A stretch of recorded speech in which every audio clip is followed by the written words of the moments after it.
Hey everybody, I'm out here at Southeast 20th and Salmon Street taking a closer look at the new concrete barricades that the City of Portland has installed.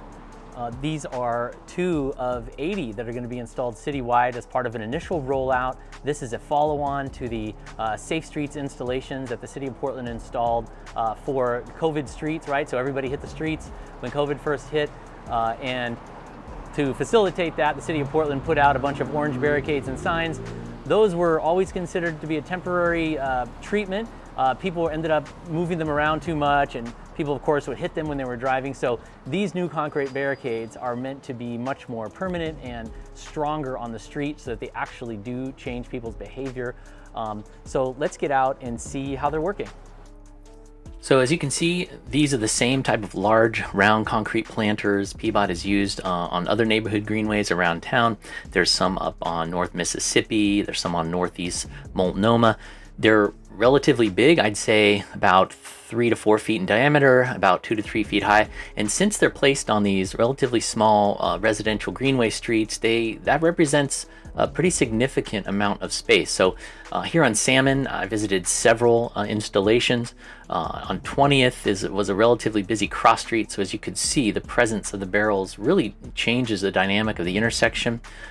Entering the intersection, people on bikes have this huge shield now that gives them confidence to nose out a bit further than they might without the barrels, which effectively shortens the crossing distance to make the crossing much easier and safer.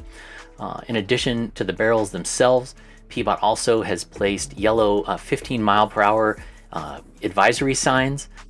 What's also really great about these is how they're just another addition to PBOT's traffic calming sort of toolkit. So at some of these corners, you'll see that they're also doing intersection daylighting, which is prohibiting parking up to the corner to increase visibility.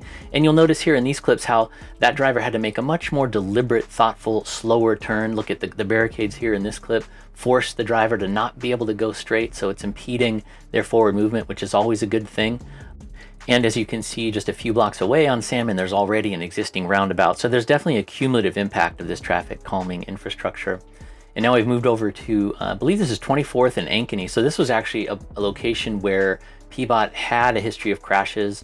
We actually did a story about a crash here that was basically caused by the lack of visibility at the intersection. So you can see in the background there, people are no longer allowed to park all the way up to the corner. And the barrels have just had a huge impact on this intersection and the other ones I visited. So I'm really excited about these. I think they're really going to change how people use these intersections and create a lot more safety for people biking. One last look, here's looking across the Greenway. So this is 24th, just to show you where they've placed the barricades in relation to the lane. So thanks for coming on a tour of these new concrete barricades with me. I personally think they're going to have a huge positive impact on the neighborhood greenway network, and that people are going to be requesting them all over the city.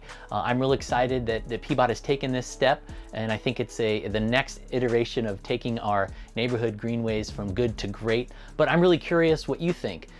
Do they work for you? Do you want them in your neighborhood? I'm also curious what drivers are going to think. I haven't driven around them personally, so I'll have to go do that to get that perspective. But anyway, leave a comment. Thanks for watching, and as always, stay tuned.